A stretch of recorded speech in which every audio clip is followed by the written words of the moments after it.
So it's kind of like a 7-layer dip. You get to that bottom layer and you find out like, oh, you sprained your pinky toe last year.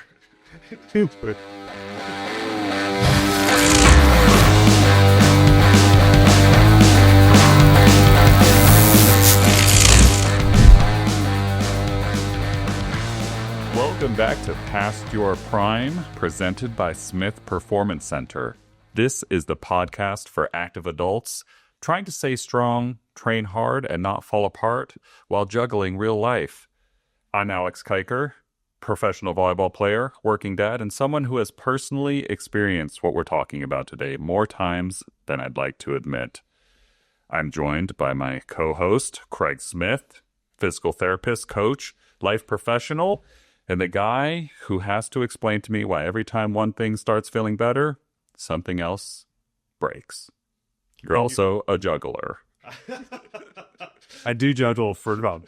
We just learned that. Like that we were able to throw that into the intro. So that's kind of what we're jumping into today is layered pathologies or something to that effect. Why every time I start to feel better, or a lot of people, I just get hurt again. The whack-a-mole phenomenon. Whack-a-mole. All right, we're playing carnival games here today. That should be fun. Is it bad rehab? Or is that just how my body works and a lot of other people that are in their late 30s? So old age now is like the late 30s. For peak athleticism, very much past my prime. Although my prime keeps like creeping back. We were talking about it just before we're recording this morning, and I threw down a pretty hard two-handed dunk for the first time in about 2 years. But this is my little roller coaster of athleticism. I hit a peak and then deep dive, break a bone or tear my calf or rupture my shoulder. Yeah. But trying to be better about all of those things, slowly but surely. But today, hopefully, we'll find out a little bit more about Layered pathologies. Yeah, why I'm on the roller coaster of layered pathologies. If you've been seeing a pattern of this in your clinic, Smith Performance Center, it's really common. Yeah, it's incredibly common. It's one of those things where somebody will come in, they have this original injury, and then during the course of it, it'll seem like other injuries seem to just appear, and individuals will think something's wrong, or like that we're making a mistake, or that there's a big issue with rehab, that rehab is what's driving this injury. But then the further you dig, you realize it's like these injuries, they've been present the whole time. Like they've just been hidden because the person has done some level of compensation. So really, it's those individuals who feel like they have this, it's like the whack-a-mole. It's like, okay, this is starting to feel better now. This is my main issue. Now this is starting to feel better now. That thing came back, or now a whole new problem has developed. Those are layered pathologies, in my opinion, which you treat those differently, and they really require a very, very structured, well thought out rehab plan. They're not going to respond to just a single treatment. So it's not bad rehab, but it does highlight some of the issues that we have with healthcare, where people focus on one problem and they ignore what's a really common issue, which is like changing and emerging injuries. Just explain what you mean by layered pathologies. Yeah, so a layered pathology, when I say that, I'm always thinking of an injury where somebody may have like an original issue. So like you can think of somebody having a knee injury, and during the course, the first time they hurt their knee, let's say they get a traumatic synovitis, which all that is you basically irritated your joint, like jam your joint, and it swells up, and now it's like really sensitive to load, it's really sensitive to stretch. Those individuals will change things will change, and then they develop another thing like a patellar tendinopathy on the same side. And then maybe the original pain is now less, but then they have more pain from the patellar tendon. And then because of how the quad now isn't functioning well and that side's not functioning well, now they'll develop hip pain. And because the hip pain is not helping their back feel good, now they develop back pain. So now they have like 4 separate things that are a problem. And when they come in, oftentimes they'll forget the original thing, which is like they jammed their knee joint, and they'll just say what the current thing that's the most painful, which is like, my back hurts. And so then as you start to make the back feel better, you start to see that they come in, they're like, well, my back pain's gone, but now my hip hurts. and then you manage the hip and now the hip pain's gone, and they're like, well, that feels better, but my back pain's back and my knee hurts, right? So it's like, it feels like you're like, what is happening? Why is it that I feel worse after feeling better in some other area? So that's a layered pathology versus like what often we think of as pathologies as being just a single thing. So it's kind of like a 7-layer dip. You get to that bottom layer and you find out like, oh, you sprained your pinky toe last year. Dude. Yeah.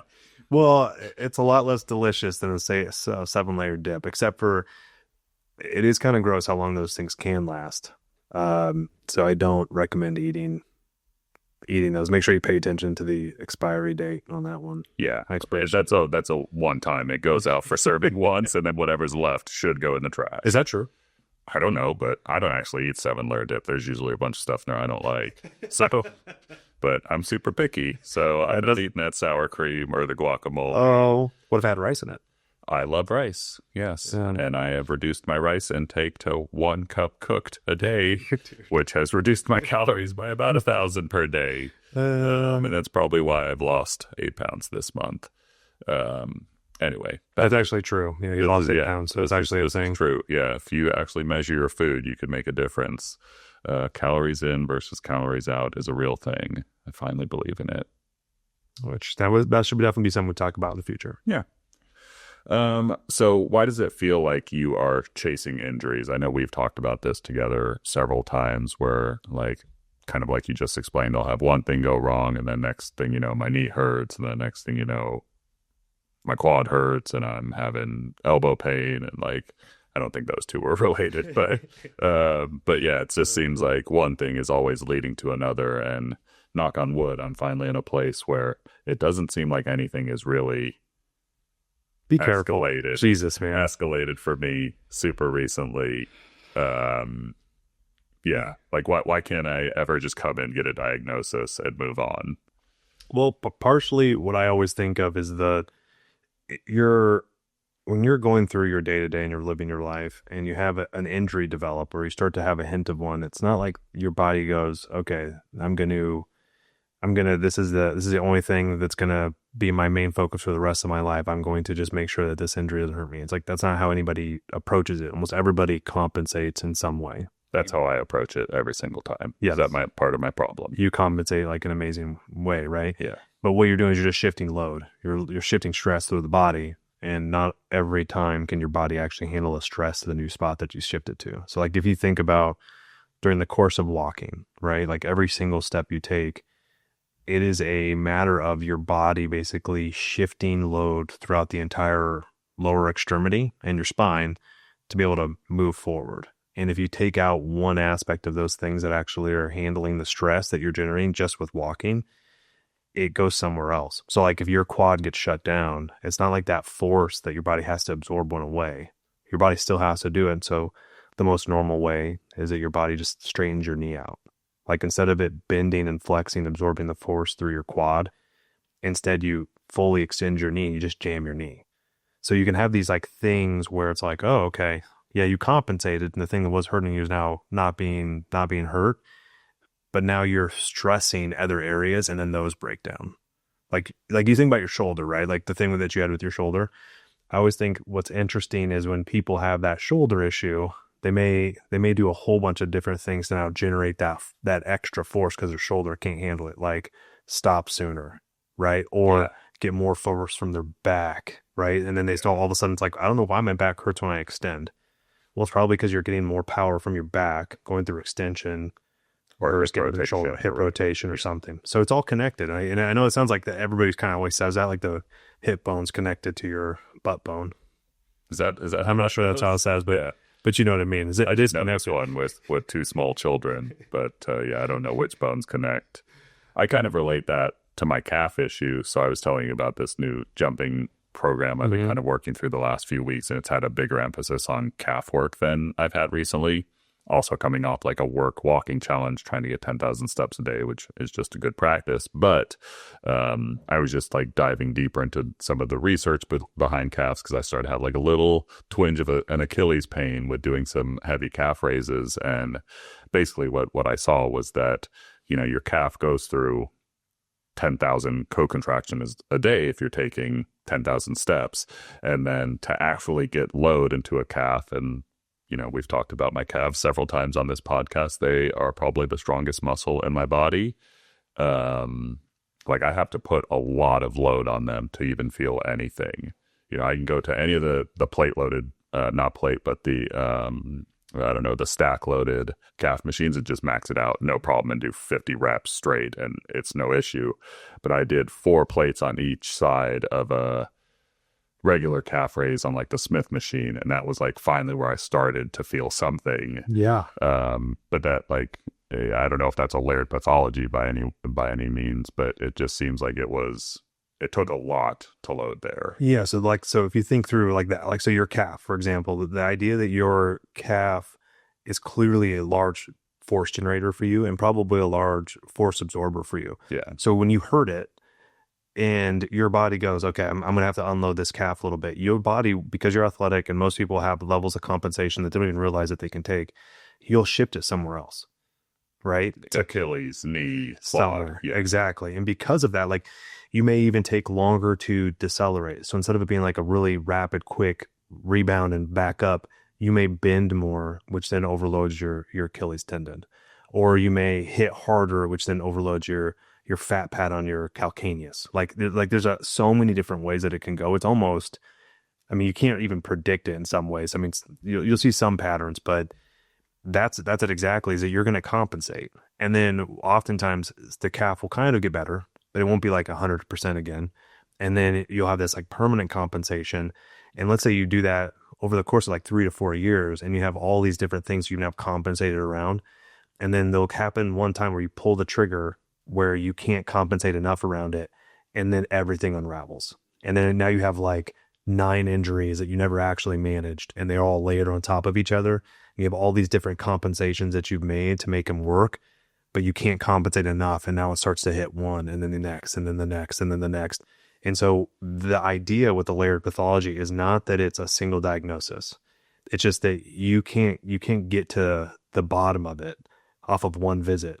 You can't trust a single exam, because that injury may not be presenting as like white hot in the moment. So like an exam may actually be negative on it until I correct this one. And now you put the load back onto that originally injured structure again, so it just makes it a lot more complicated. So a lot of times, like when we have people come in, we'll get somebody from like a sports med doc who did like this diagnosis, and they'll say, well, it's 100%, this is what it is. It's like, well, I wish it was that simple, right? Like I wish that I only had to focus on this one muscle, but it's a lot more complex than that. Or you end up like me and pop goes the gastroc. That's so stupid. Yeah. That's a good reference. Well, and it's kind of funny though, because your calf is so deformed. Well, it's so grossly deformed. And I think back to that time, like you were helping me manage my calf the time I was having some calf pain, but I was still able to fully load it. But then like when, like you said, after all of this layered pathology, I was going to, max forces, and then pop. So that's one kind of little case study, but are there any other like concrete examples that you wanted to talk about? Well, the one that we had talked about when we were thinking of the script is there's a really common foot one that we see a lot, and I think it kind of points to the issue really, really clearly.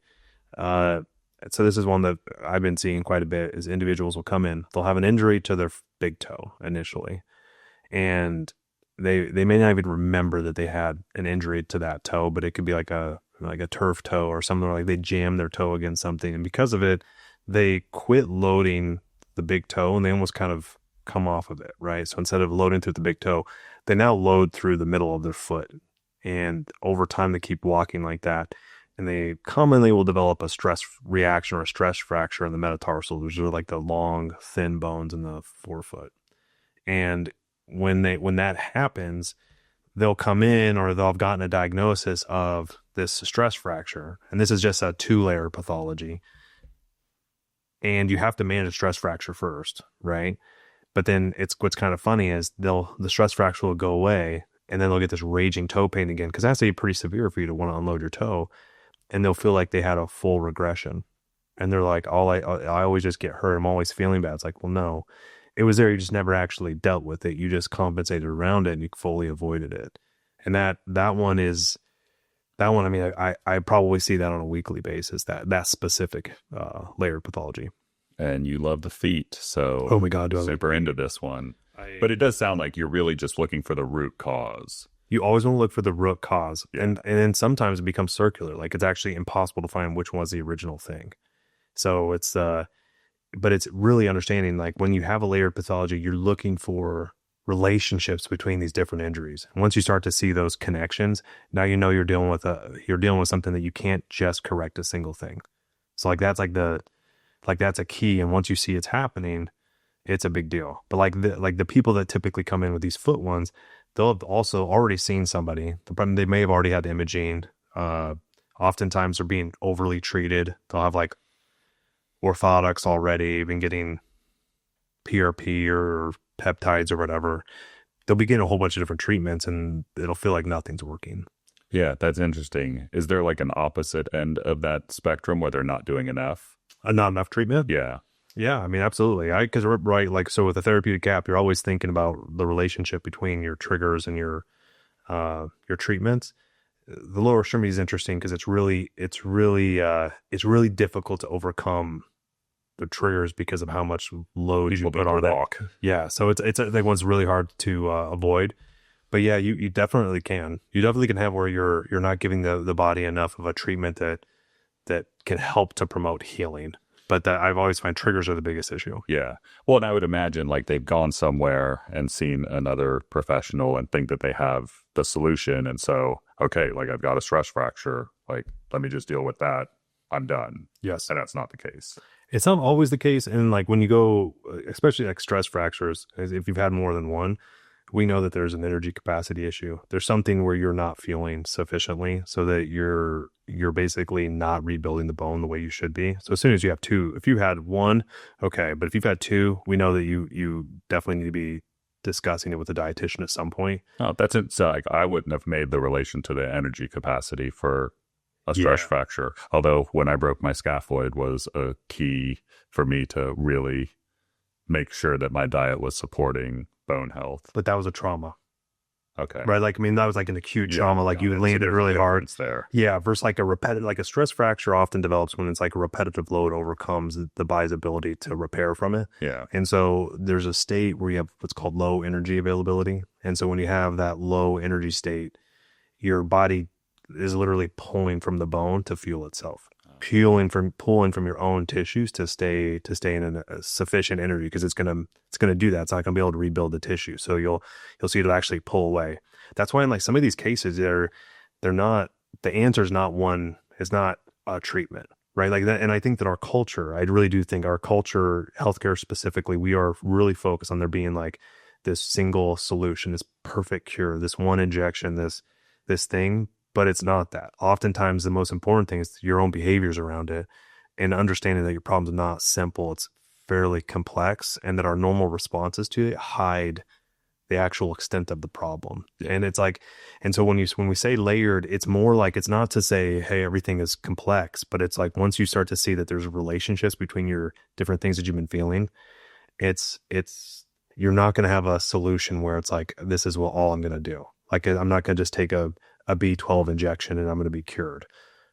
Although I wish that would work. I do wish that would work. Yeah. I think that's probably one of the biggest things I've learned more so over the last year, is just trying to, maybe even year and a half since breaking a bone in my body, that like trying to take that holistic approach of like hitting every little angle you can to, once again, just create the bigger therapeutic gap, or as big as possible, has just been a huge benefit for me. Dude, I really wish that. Like, I remember when I first started, I remember being so invested in like the manual therapy skills because like you really can reduce somebody's pain in the moment dramatically. So much that you messed me up more. Not really, but you did admit doing the wrong therapies. Well, you were talking about the wrist? No, the shoulder. Well, so it's fascinating, right? Like, so we can do things that reduce your pain in the moment, right? Like, so I can make it so that if your body feels really good, and then you can go out and do more stuff than you should be able to do. You have a really bad tissue response because of it. And now you're actually in a worse space. And like coming to grips with that, there's like, no, it's a process. no, I'm absolutely going to be, there's going to be times where 100% I'm going to have no idea if this is the right choice, but you have to put a prediction out there and you have to do something and then actually see what the response is. It's so much more gray. And so I find it way more fun because of that, but it was like going through and having really bad results with people and like having my assumptions around things just completely explode. Yeah. Like it's valuable, but it's also painful. Just the to first prove in, basically. Oh yeah. It's like, and so then you get, then like when I'm coaching like new therapists or when we're going through the process with people, it's not about being right. It's about setting up a situation where you can be wrong and recognize when you're wrong and then learn from it and apply something different. Yeah. But if your prediction is right, okay, now I have more confidence. I can do more things. But if I wish I could talk to myself back then and just be like, it's okay to be wrong as long as you can use when you're wrong to make it better. Yeah. And not to make too big a mistake with people. Like start small, right? Yeah. Like I just have a vivid memory of you having me stand on the wall and stretch my shoulder back.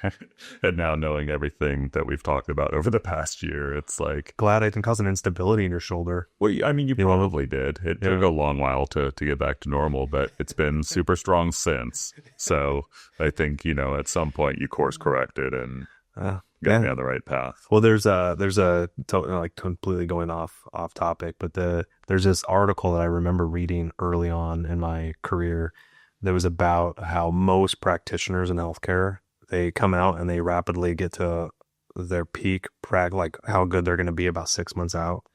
And then they hit this stage where they basically stay the same for about 20 years. And then after about 20 years, they swan dive into being terrible practitioners. Because they're not staying up and up. They're not staying up. Yeah. Yeah. And they have no feedback loop that makes them get better. And so it was like, I just remember getting obsessed with that. And like, that's one of the reasons why we use so many case reviews is because it's like you're constantly stressing your brain to see if I can figure out these problems better, dramatically better as a therapist because of it. But yeah, the layered pathologies came from this, basically stress testing our ideas. So I know I just got us off topic. No, it's fine. I think we already talked about a little bit of the concept of layered pathology. Is that the term that you want to use for this one? Yeah, I really think it is. I think layered pathology is like really, really critical. And so like, I think we could go into like what the diagnostic process looks like for these, like the case study I just threw out there, the stress fracture with a toe injury. Okay. Because like the thing is that they'll come in, right? So phase one process where you go through and you get a really firm diagnosis. And so when they come in, a stress fracture or stress reaction, how it presents is you'll have what's called dorsal swelling. So if like I'm looking at the top of their foot, they'll have a swelling that's different than the other side. So if I look at both of the tops of their feet, one side I'll be able to see all the veins, on the other side it'll look like they're kind of hidden. And then I'll palpate the bone and you'll find this like exquisite tender spot on the bone. Right. Love your terminology. Yeah. Exquisite. I love the word. So it's like, you have this exquisite tenderness. And so it's like, okay, this is pretty simple. You have to unload it. You can put them in a boot and have them on a crutch. You can put them in a shoe that makes it so they can't bend it, but you have to be completely pain-free without walking. So like that's like step one. Then they'll come back in the next week and then we can start them up on a loading process, a really simple protocol, because bone has to be loaded for it to actually heal. But bone's also obvious when it hurts more, you're overloading it. So it's actually a very simple tissue to know when to progress and when to back off, but you have to load it. It's like the worst stress fracture cases I've ever had to deal with. They're always people where individuals kept them unloaded too long and now they have some fragility in their bone. It's very difficult to get the bone healthy again. So we get them feeling better and they start to walk. And then like 1 week or 2 weeks in, we think we're in phase two, we're getting into symptom stabilization where we're trying to build their tissue capacity back. Now their big toe pain comes back. And typically it'll be severe and then they'll start to walk the way they were walking again. And they come back with both pathologies. So now they have a stress fracture or stress reaction that's now kicked back up again. And their big toe pain is terrible. And so they feel like I'm a moron. Like, right. Like they come back in, they're like, my forefoot hurts worse. And now I also have big toe pain. Forefoot meaning inside a foot, like so on the top of their foot, like yeah. So if you think of the foot, you have your rear foot, which is like your heel and your talus. Then you have your midfoot, which is like your mid-tarsal joints, and then you have your forefoot, which is like the metatarsals and the toes. And so you can look at each of them as like different sections. You just treat each of those parts a little bit differently. They have different issues, but they'll come back and they'll feel worse than what they probably felt the very first time I saw them. and it'll feel like we made a huge mistake, but we didn't make a huge mistake because you wouldn't know that. You were getting to the root issue. Well, because as we are progressing it, because you have to load it, right? And so once you start to go through the loading process, it gets uncovered. Yeah. And now the biggest mistake here, and where a lot of times we're not set up well, is we do a compensation that allows the bone to heal, but we never address the big toe problem, right? And so these are the individuals who now they only wear stiff shoes forever. They ignore the toe, and they basically let the big toe become nothing that they can use. Permanent compensation. You got it. Yeah. Which is that's the mistake. And so the big part on this one is like you have to go through that healing process, and now it's just recognizing. And I think a lot of patients don't realize this. Clients who come in don't realize it. It's like, it's okay. This is actually a good thing. If we want to pull out every one of these compensations and these layered pathologies during the course of rehab, it may take dramatically longer, but it's better for me to work through every one of those with you than to 3 months out, the original one comes back in and you basically restart the cycle, and every injury that you just corrected comes back. Yeah. You don't want that to happen. I think back to my shoulder because the pain was just like changing week to week. It'd be, up and top in the front or the deltoid, and then it would go down into the shoulder blade. Mm-hmm. You're like, nope, this was a long time ago. Maybe you were wrong at the time, but it was still like, nope, that means that, we're kind of uncovering different problems or instabilities that you've got going on. To bring it back, like, so you had a neck thing. From what I remember, you had a labral tear, you had multiple cuff muscles that were involved.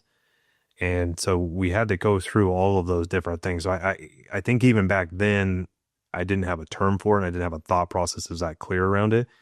But that's a really common one, right? Like, you'll have these things like that, they strongly interact with each other. So it makes total sense that your compensation will cause injuries closest to it. Yeah. Right. And so just looking at it holistically. Yeah. Which is not as easy as it sounds.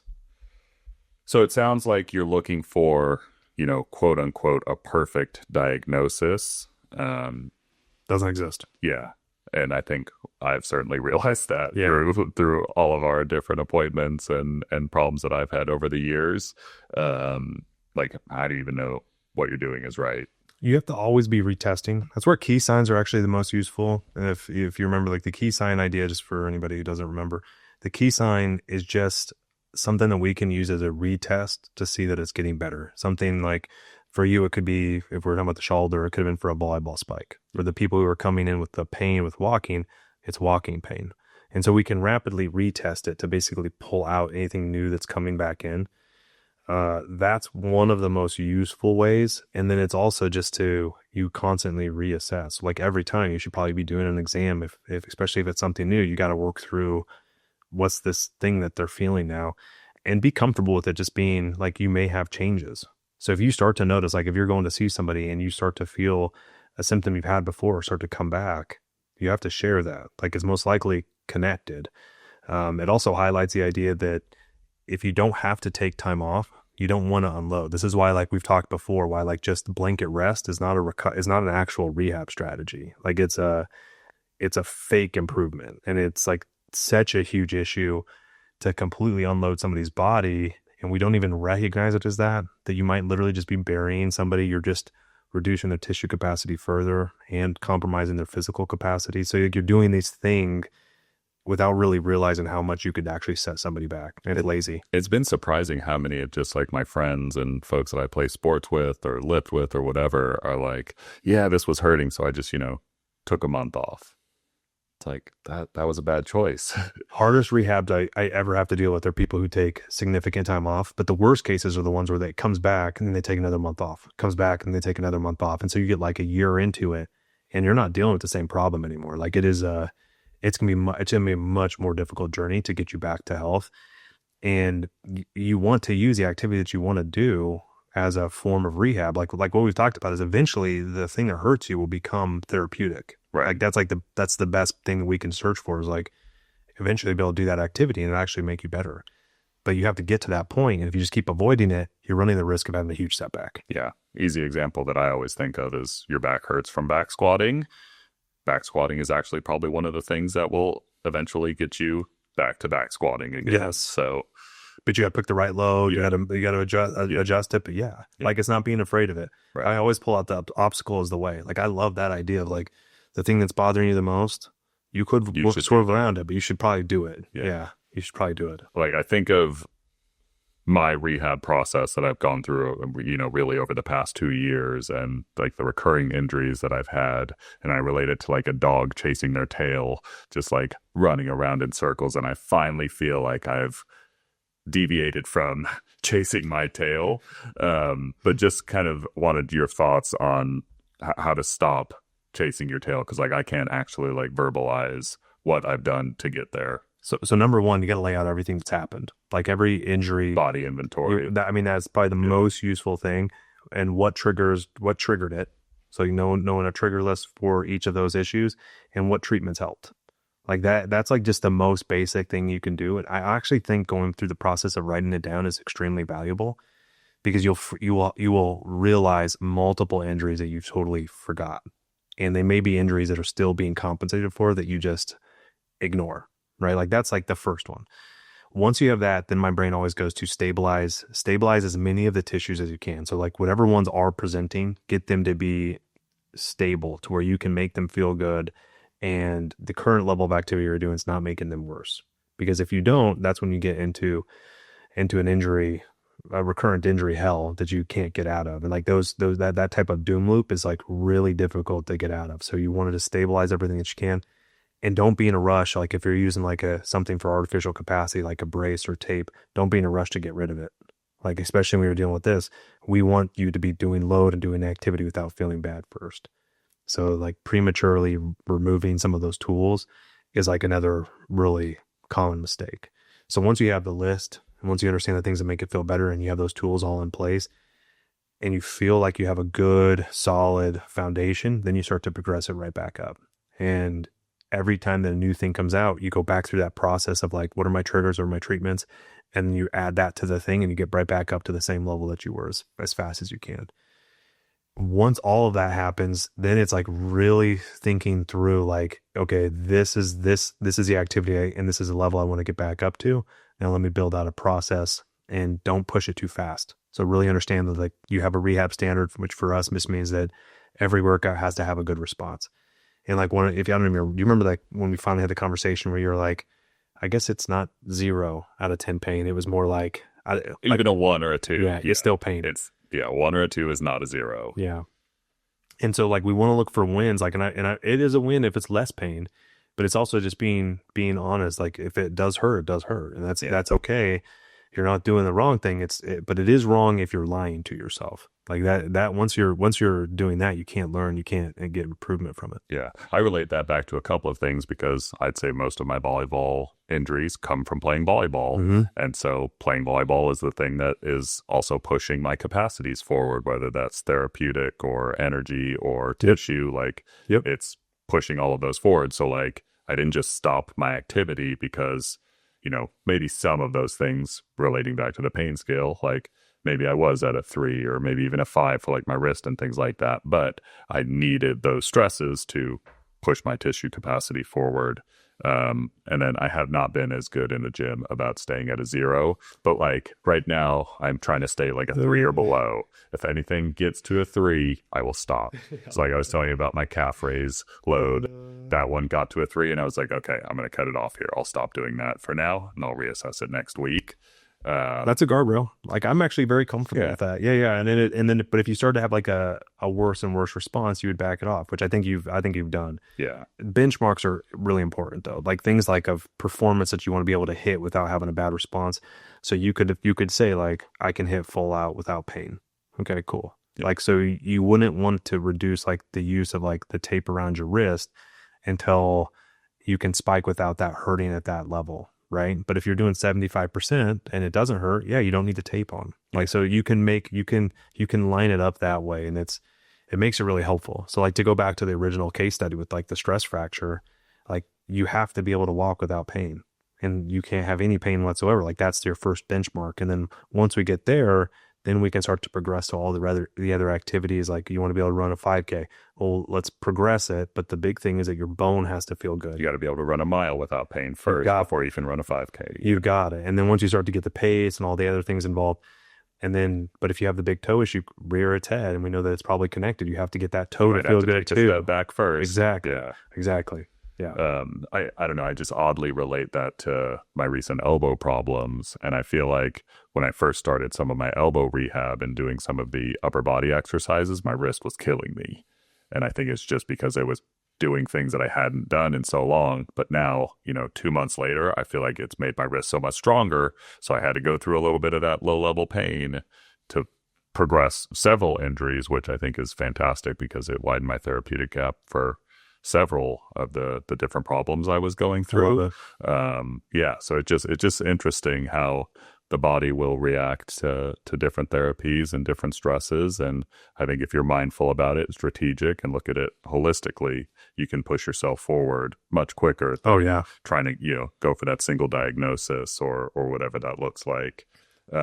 Well, I think that's kind of hits the last thing is like there is no magical cure. Right. Like everybody wants the one thing that's going to fix everything, and it's just not out there. Well, for this specifically, this problem, does not. I don't think it exists. Like I don't think there's a way. Like there's not a thing. There's not a like. I know we've talked a lot about stuff. Like, and I'm big on people. If we need injections, I actually like a lot of the therapeutic injections that they're developing, these like supplements that are really helpful with some of the rehab aspects. Like I actually like that we have access to that stuff now. But the bad part is because of marketing, which is what I think happens, and because people have an investment in people purchasing some of these products from them, they will oversell what the actual thing can do, and they'll undersell how important the person's own actions are. And that's the only part that drives me wild, because I think they're very useful tools. I'm actually very excited that we're able to use those now, and people aren't shunted immediately towards a surgical mindset. Like I think that's a huge measurement of progress in the healthcare system. But it also gives people these very unrealistic expectations around what some of these things can do. And then you find people will get obsessed with certain aspects of treatments that they use because it reduces pain in the moment. Right? So you have these people get obsessed with massage, or they get obsessed with like a PRP injection. And that's what cured me this last time. But then it comes back. It's like, well, it didn't cure you. You didn't do any rehab with it, right? And I think that's where at least a lot of the people that I know that are doing these things get mixed up, and, injecting up this and, taking these pills or whatever, but not actually doing anything outside of those with their nutrition or their sleep or their exercise or their rehab to actually make themselves better after they stop the injections. And then, you get addicted to these non-traditional treatments that are not actually building you up. So you're just breaking yourself down a little bit more. You feel better while you're taking the thing, and then you stop taking the thing, and you're back in your doom loop. Because I'm not against those tools. Like, and I think that also often gets misheard. I'm not against any of those tools. Like, I think they're actually all very useful tools, but they're just a tool, right? Like, none of them. There's not a lot of good clinical studies about some of these newer tools that are out. I think is worth mentioning, where people are using the peptides and. But this is why. I mean, this is why I think they don't work. I think they work better than what some of these meta-analyses are actually showing. But the way that those are structured are not the way that they should be used clinically. And I think it's very difficult to set up a study that's going to show the nuance that needs to be delivered. So, if you look at a study, and you can look at if it's externally valid or if it's internally valid. And so they're set up really well to show. This study will show if this has this effect, but it doesn't really represent what how a single person who comes into my office will actually look. And so we don't physical therapy, long-term rehab plans, multiple pathologies. There's not studies on that because it's just like they're very difficult to set up, and because nobody fits into the criteria for them doing the study. So I don't know why I just nerded out on that one. So there we go. Yeah, you're passionate. I am passionate about your prime. And it just sounds like having a holistic plan is way better than trying to use any single diagnosis or single therapy. Well, and I know I've been hitting it like crazy, but I think you want to have every capacity increase. Yeah. So, right, like we've talked a lot about like not having physical capacity, like your actual output, like how hard you can work out to be your only focus. You need to also say, my body feels good. I'm having good recovery. I don't feel tight everywhere. So you're building up tissue capacity, but you should also be filling up energy capacity. You should be feeling rested. You shouldn't feel like at the end of the week you feel shit canned. Like you should feel good, which is big. Yeah. Don't want to feel shit canned. I don't know. Yeah, that's another one. That was a cool word. And grab bagged. I'll have to use that. Shit can and grab bag. You got a grab bag of injuries that you put in a shit can. Alrighty, that's a good way to close this out.